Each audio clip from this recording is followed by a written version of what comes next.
Bien, entonces voy a dar clic en el botón. Acá lo voy a cambiar a ejecutar a la propiedad name. ¿Ya? Le damos doble clic. Y aquí estamos pues en el evento clic de ese botón ejecutar. Bien. Entonces para que vayamos pues comprendiendo y veamos la utilidad pues que tienen este tipo de programación que hoy en día se utiliza bastante y es muy necesario. Entonces vamos, por ejemplo, yo les había dejado un documento, un ejemplo básico y veíamos o comparábamos una función síncrona con y cómo podíamos convertirla a una función asíncrona. Ahorita vamos a hacer primero un ejemplo de una función normal que sea síncrona para que veamos la diferencia. Entonces voy a declarar ahorita una función que devuelva un valor decimal porque quiero pues, realizar un cálculo. Entonces vamos a colocarle eh, cálculo. Y como yo lo que quiero es ver que este cálculo o este proceso que yo voy a realizar se tarda bastante tiempo, entonces le voy a colocar eh, cálculo grande, le voy a poner. Entonces cálculo grande va a ser el nombre de mi función, ¿ya? No va a llevar ningún parámetro, solo va a realizar una operación y nos va a devolver un valor. Entonces, para yo decirle a esta función que haga algo, un proceso grande, pues hay múltiples ejemplos. Podríamos acá hacer la llamada a un servicio o una API de X, por ejemplo, si estuviéramos consumiendo, por ejemplo, una API de Netflix, por ejemplo, y que esta API nos devolviera todas las películas por categorías, por años, etcétera, etcétera. Entonces, ahí va a depender una del internet que tenga pues el usuario que esté trabajando en esta aplicación que nosotros estamos haciendo. Y la otra pues va a depender también de la saturación de los servidores donde está alojado esa API, ¿verdad? Entonces, hay múltiples ejemplos en los cuales nosotros pudiéramos ver cómo podemos verificar si un proceso se levanta de una manera lenta o algo pesado, ¿verdad? Que el usuario va a tener que esperar. Entonces acá voy a hacer lo siguiente. Voy a declarar un for por acá. Un for y acá va a ser un decimal. Y lo que voy a hacer es, a modo de ejemplo, declaré un for con una variable i, inicialicé en 0. Y lo que voy a hacer es que mientras i sea menor eh, o, voy a hacer lo siguiente, mientras i sea eh, diferente de un valor extremadamente grande, le voy a colocar, no sé, 10 millones, por ejemplo. Vamos a ver cuánto se tarda este proceso. Entonces, solamente necesito esto, que se ejecute, en este caso, 10 millones de veces este ciclo, este for, ¿ya? O sea, desde 0 hasta 10 millones. Entonces, lo que yo quiero es ver cómo se tarda este proceso. Acá, aquí, como no vamos a devolver, no vamos a realizar nada, podemos borrar esta llave y acá simplemente colocar punto y coma al final. ¿Ya? Ya, ahí. Y acá, como si ustedes se fijan, acá esta función me está pidiendo que devuelva un valor decimal. Voy a hacer un poco más grande la fuente para que puedan visualizar mejor. Ahí. Entonces, si se fijan acá, la función me pide que devuelva algo. Entonces, yo le voy a decir que retorne cualquier valor. Por ejemplo, que retorne 100. ¿Ya? Esto es solo ejemplo nada más. ¿Ya? Lo que a mí me interesa es que hagamos esta parte. O sea, que el programa haga todo este proceso, todos estos recorridos hasta de 0 hasta 10 millones de veces. ¿Ya? Eso es lo que ando buscando. Entonces, acá en el botón, eh, lo que hacemos es llamar esta función. Entonces la copiamos, la pegamos por acá y vamos a probarla. Vamos a ejecutar.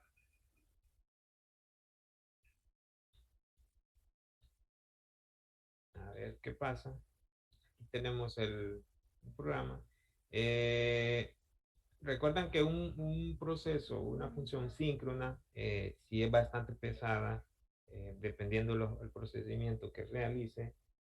Cuando nosotros ejecutemos ese proceso, la aplicación se va a esperar, como que va a decir, no puedes hacer nada más hasta que eh, pues que termine ese proceso. Aquí nos faltó algo, me faltó algo a mí, decirle que en la propiedad el label, o sea, el label que nosotros creamos punto text, va a ser igual a lo que obtenga de esto, o sea, que retorne este 100.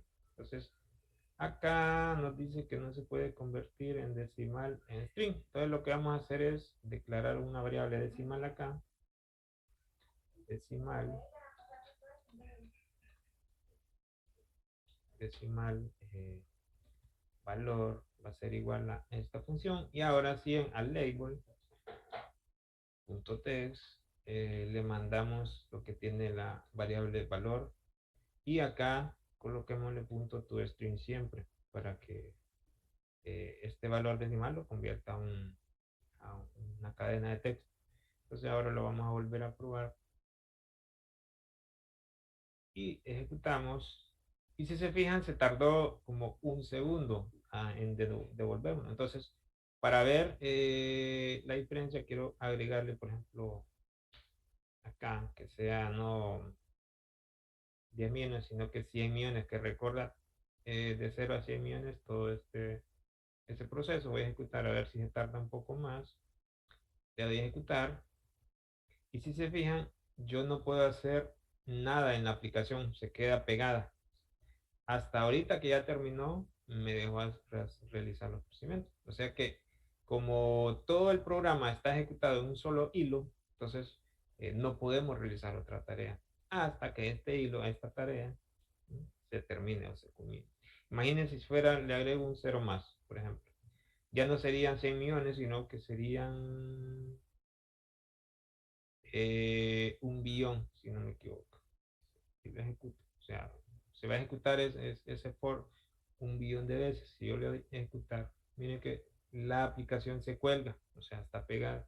Imagínense un usuario que realice una transacción, por ejemplo, y el sistema se le quede pegado, o sea, él podría realizar otra tarea, ¿verdad? No solamente ese proceso que está haciendo, sino que se puede dedicar a realizar otra tarea para así agilizar el tiempo. Imagínense ahorita, todavía no ha terminado de ejecutarse eh, todas las veces este for. Entonces, si se fijan acá, me aparece una herramienta de diagnóstico. El Visual Studio pues nos trae esa parte. Y acá, pues, si ven, acá ven como la memoria, la CPU, pues está trabajando. Eso significa que pues no ha terminado.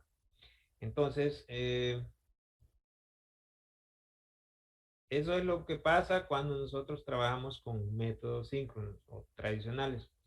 Ahora bien, ahora pues eh, los nuevos lenguajes han agregado esa parte de poder trabajar con hilos, con tareas asíncronas y pues nosotros tenemos que hacer uso de ello, ¿verdad? Ahora se recomienda más que todo siempre trabajar con, con programación asíncrona. Cuando ustedes están programando en web, ahora es obligatorio que programen de esa manera. Imagínense que usted en una página web haga un proceso, o el usuario haga un proceso, y mientras no termine el proceso, en la pantalla le va a aparecer el icono de cargando, ¿ya? Entonces, anteriormente, si ustedes recuerdan, en las páginas antiguas, en las aplicaciones web antiguas, pues así era. Pero ahora, pues como con la programación asíncrona, nos da esa ventaja, ¿verdad? De poder ejecutar algo y seguir haciendo o realizando otra tarea. Bien, entonces lo que vamos a hacer es convertir este método cálculo grande en un método asíncrono. Entonces por acá abajo voy a declarar otro método que sea privado. Eh, y recuerden en la clase anterior lo que hacíamos es devolver una tarea ¿ya? De la clase task. Pero nosotros no devolvimos, en el ejemplo que vimos, no devolvimos ningún valor, sino que devolvía la misma clase. ¿Ya?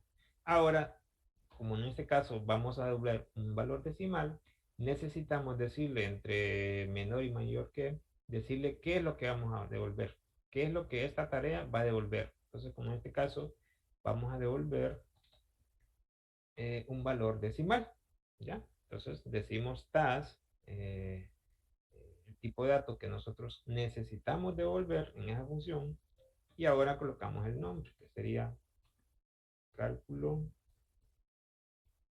grande.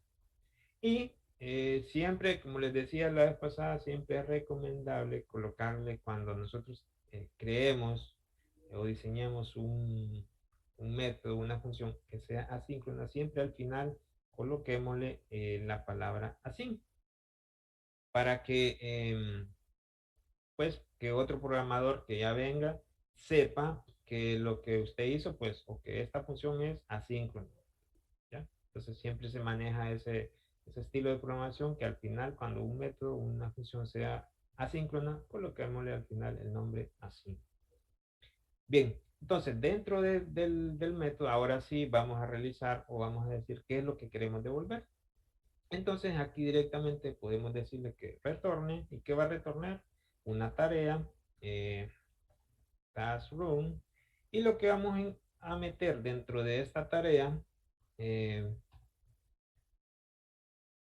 de esta manera, acá abrimos y cerramos paréntesis, decimos de la siguiente manera, acá abrimos y cerramos llave, y por acá debemos de ponerle punto y coma. Entonces decimos, retornamos task.run, abrimos paréntesis, estos paréntesis dobles los colocamos siempre ahí. Luego abrimos y cerramos llaves, cerramos el paréntesis del evento run, y acá cerramos de nuevo los otros paréntesis y colocamos punto y coma. ¿Ya? Entonces, dentro de aquí es lo que nosotros vamos a hacer o lo que vamos a devolver. Entonces, ¿qué es lo que hacemos? Acá decimos, colocamos lo mismo que hicimos acá. Entonces decimos, vamos a copiar y pegar por acá.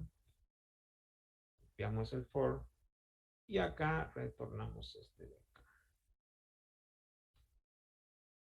Retornamos 100. ¿Ya? Por acá nos dice, no se puede, aquí nos da una advertencia, no se puede convertir el tipo tarea int. Ah, ok.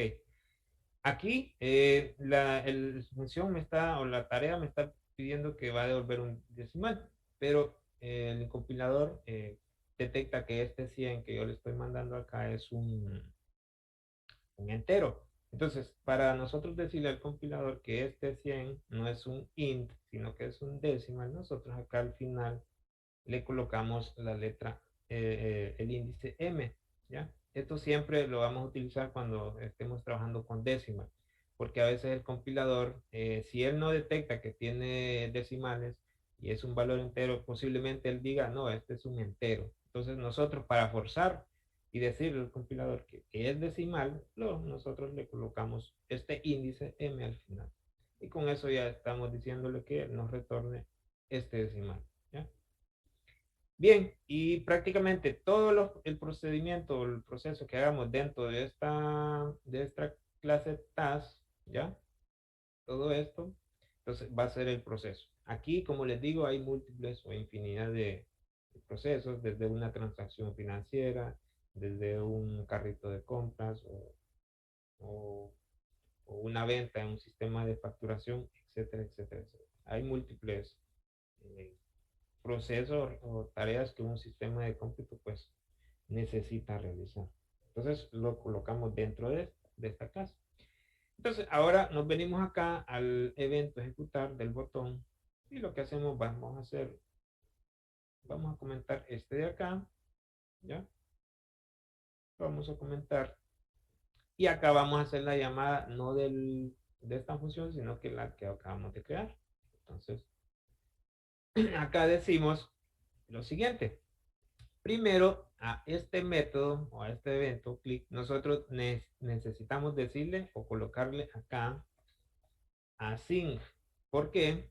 Porque si ustedes recuerdan, async lo que está diciendo que yo estoy esperando o diciendo, o sea, yo espero que todo lo que acá vayas a hacer o vayas a devolver sea una tarea asíncrona. Entonces, cuando queramos hacer uso de un método asíncrono dentro de una función X, en este caso dentro de un evento de ejecutar del botón, entonces siempre le colocamos async antes del tipo de dato que va a devolver. Entonces colocamos async y hacemos lo siguiente. Entonces declaramos otra variable de tipo decimal que sea el valor y vamos a guardar en esta variable lo que generemos acá con esta función asíncrona. ¿Ya? Y ahí lo tenemos. Dice decimal valor va a ser igual a cálculo grande así, abrimos, cerramos paréntesis, punto y coma al final. Ahora bien, si se recuerdan, ¿por qué nos salta este error por acá? Si ustedes se recuerdan,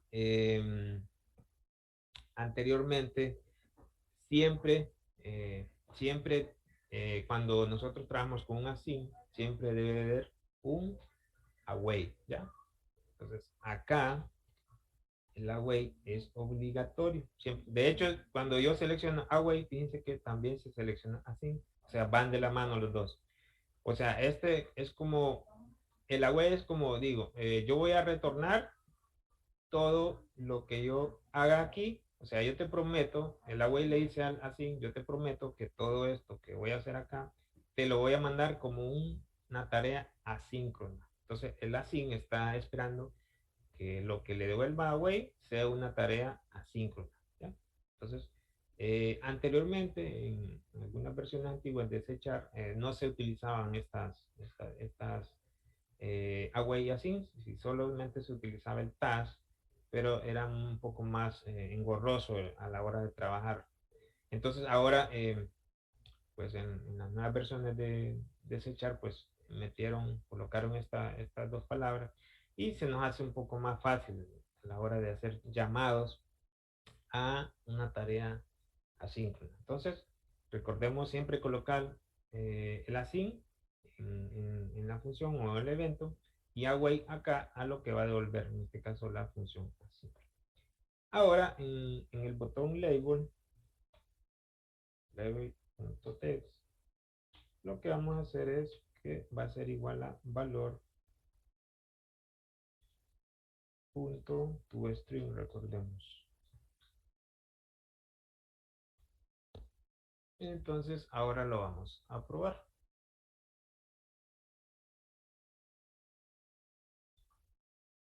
Vamos a ejecutar. Y si se fijan, acá cuando yo le doy a ejecutar, fíjense que él está trabajando y yo puedo, yo tengo la posibilidad de seguir realizando otra tarea sin que la aplicación se cuelgue o se pegue, ¿verdad? Dice que acá, acá en el diagnóstico de depuración, fíjense que la aplicación sigue corriendo, sigue consumiendo memoria, sigue consumiendo CPU. Si ustedes se fijan acá en el proceso, o sea, está trabajando, pero yo tengo la facilidad o la ventaja de que yo sigo, puedo decir que este proceso sea traerme todos los productos de tal fecha a tal fecha, ¿ya? Y por acá tuviera otro menú donde diga, quiero pues realizar una venta a a un cliente, ¿ya? Entonces fácilmente, mientras acá está ejecutando, yo puedo realizar otra tarea. Aquí como no ha terminado, como yo le coloqué un valor extremadamente largo, grande, entonces por eso es que no ha terminado. Entonces lo vamos a parar. Acá lo vamos a bajar acá, un cero para que veamos el resultado. Porque como les digo, como es un proceso largo, es un for que tiene que recorrer todos esos millones de veces. Entonces, por eso es que se tarda esa cantidad de tiempo. Si se fijan aquí, como yo le bajé una cifra al valor que yo estoy recorriendo acá, pues ahora sí ya terminó rápido. Entonces, esa es la ventaja de poder hacer uso de las funciones, pues, asíncronas, trabajar con la clase task y con el async y en la wait. No sé si tienen alguna duda.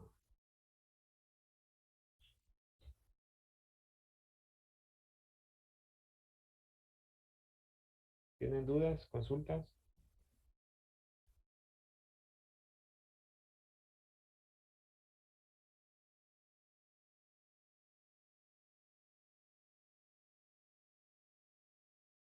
Por acá en el chat nos dicen que, dice José que no. Ah, todo claro. Ok, excelente.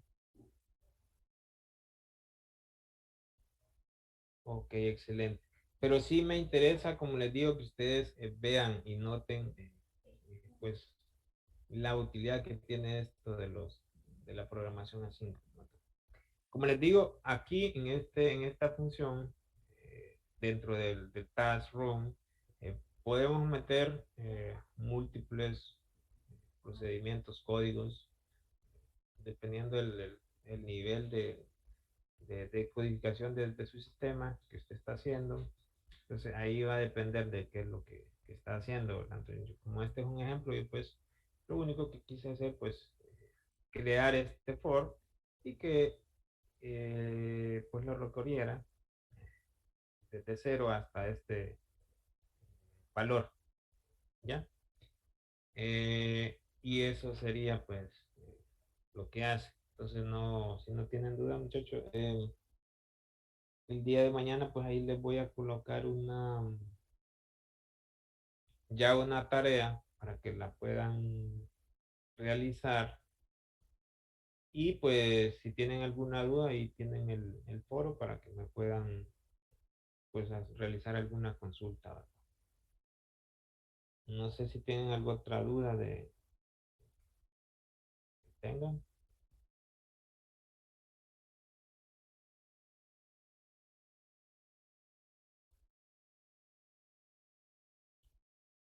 Por acá nos pregunta José, la M en el retorno, ¿qué significa?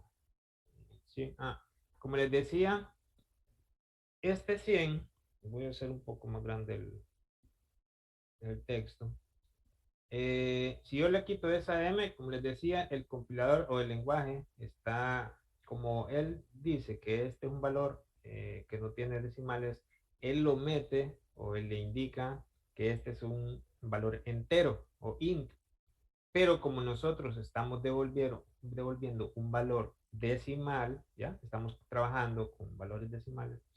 Lo que me dice acá una alerta que me dice que no se puede convertir un tipo de valor de tipo entero a valor decimal, porque el compilador, como les decía, está detectando que este 100 es un valor entero.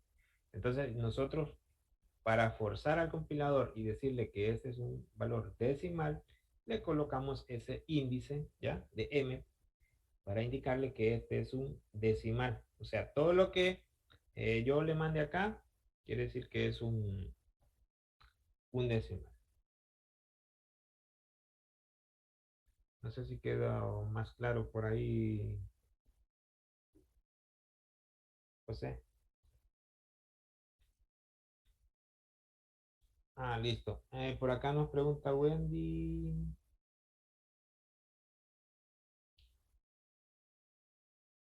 eh, que si este viernes tendríamos evaluación. No, solo va a ser para esta semana, solo les voy a dejar una tarea para mañana. Y van a tener chance de trabajar la mañana y pasado, o sea, jueves y viernes. Esta semana no tendremos evaluación, solamente va a ser la tarea nada más. Por acá nos pregunta David que si podemos trabajar con cualquier tipo de datos o solo decimales. Sí, pueden trabajar con cualquier tipo de datos. Recuerden que la clase task, él dice, o él mete acá entre las entre las llaves, este menor que y mayor que cualquier tipo de datos. E incluso acá podemos mandar tipos de datos, podemos mandar objetos, no solamente enteros, decimales, fechas, numéricos, podemos mandar objetos, ¿ya?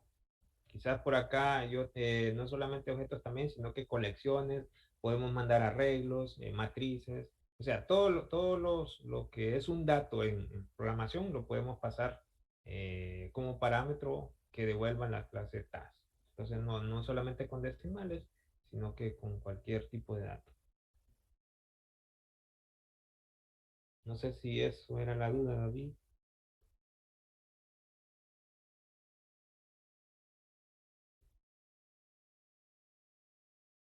Dígame.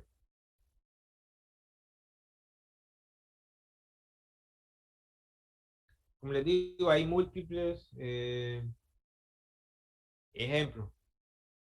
Bueno, les puedo decir, vaya, un ejemplo sencillo. ¿Qué pasa si yo estoy haciendo una aplicación móvil, vaya, o una aplicación de escritorio, no importa? Pero esa aplicación o ese sistema pues se conecta a a una API o un servicio que está conectado en la nube, ¿ya? Eh, o sea, él se tiene que loguear directamente con ese servidor. Si no hay internet, si no hay conexión, pues no va a poder. Ahora posiblemente yo tenga un proceso acá, una función sencilla, que lo único que haga es, por ejemplo, hacer un ping o verificar si realmente hay conexión con el servidor, o también otro ejemplo sería si hay conexión a internet. Entonces, el primer ejemplo de verificar si hay conexión o sea, si el servicio está levantado, o sea, puede que tenga internet, pero que el servicio esté abajo, ¿verdad? Entonces, podríamos hacerlo con un ping, ¿ya? Un ping extendido. Y si ese ping, pues, no nos responde a determinado tiempo, pues, nos debe decir que el servicio no está disponible en este momento.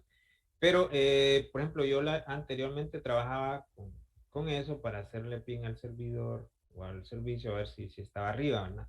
Pero lo que pasaba es que si yo desconectaba el internet del dispositivo, esa función se quedaba ahí como pegada y no recuerdo que no me dejaba realizar ninguna otra tarea. O sea, se pegaba la aplicación. Era porque él detectaba inicialmente que tenía internet, pero como ese tipo de clases que yo utilicé se quedaba como un timeout, o sea, seguía ejecutándose y no me dejaba realizar otras tareas. Entonces, luego lo que hice fue, ajá, quiero meter esa tarea o esa función que lo que hace es hacer ese ping o verificar si el servidor está levantado. Entonces, lo que hice fue sencillo, meterlo en una task room, ¿ya?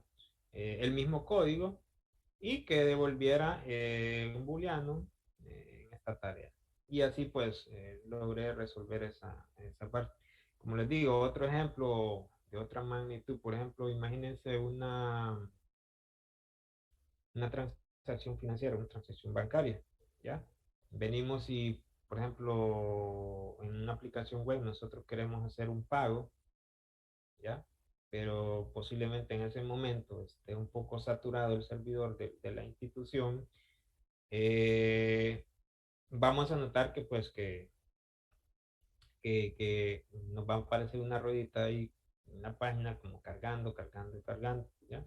Entonces esa es la diferencia entre un proceso síncrono que tenemos que esperar hasta que termine ese proceso y no podemos realizar otra tarea porque posiblemente cerremos la aplicación o se caiga o la transacción pues falle.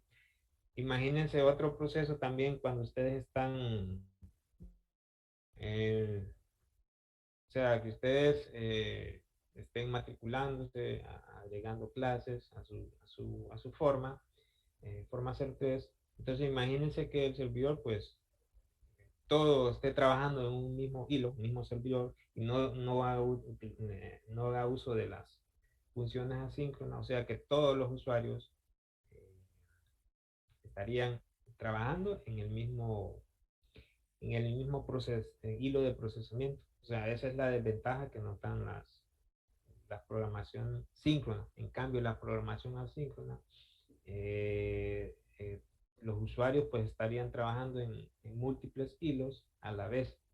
Ya, entonces, así pues el servidor, el sistema trabajaría más rápido y nos daría más fluidez a la hora que nosotros como usuarios estemos trabajando o utilizando esa herramienta o sistema en ese caso. Entonces, como les digo, hay múltiples ejemplos. Hay múltiples, pero yo siempre o ahorita se acostumbra siempre que todo lo que hagamos sea síncrono. Todo sea síncrono. ¿Ya? Como les digo, hay procesos que sí deben de ser, si el usuario tiene que esperar, como una transacción bancaria, como les decía, porque posiblemente al mismo tiempo que vaya haciendo la transacción, él está haciendo validaciones, está yendo y viniendo información de usuario a cliente, entonces posiblemente si nosotros cancelamos o cerramos o hagamos otra tarea, pues posiblemente se nos reverse o se nos cancele la operación o surja algún fallo. Entonces, pero por lo general siempre se acostumbra hoy en día a trabajar con tareas o procesos asíncronos. No sé si tienen otra duda.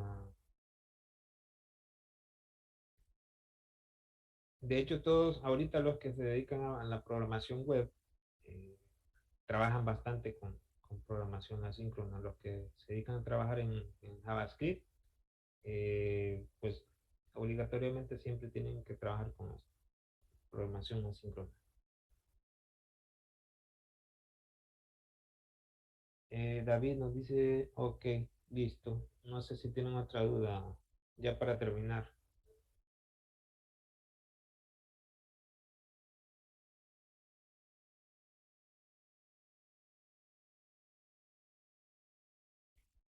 No, listo. Entonces, pues hasta aquí nos quedamos. Estén pendientes con la tarea. O yo les voy a avisar al grupo que creamos de WhatsApp.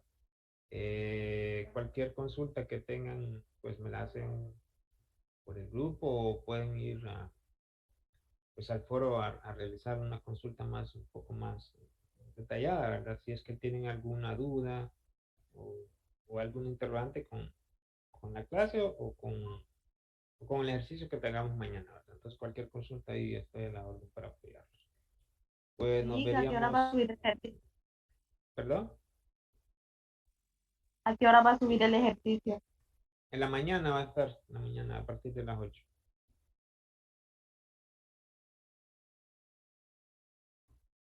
A partir de las 8 estará el ejercicio. Bien, entonces hasta aquí la clase de hoy. Que tengan un excelente día y bendiciones y cuídense. Gracias, Lick, que se mejore. Bueno, Gracias, Liz, buen día. Gracias. Gracias, Recording stopped. bueno.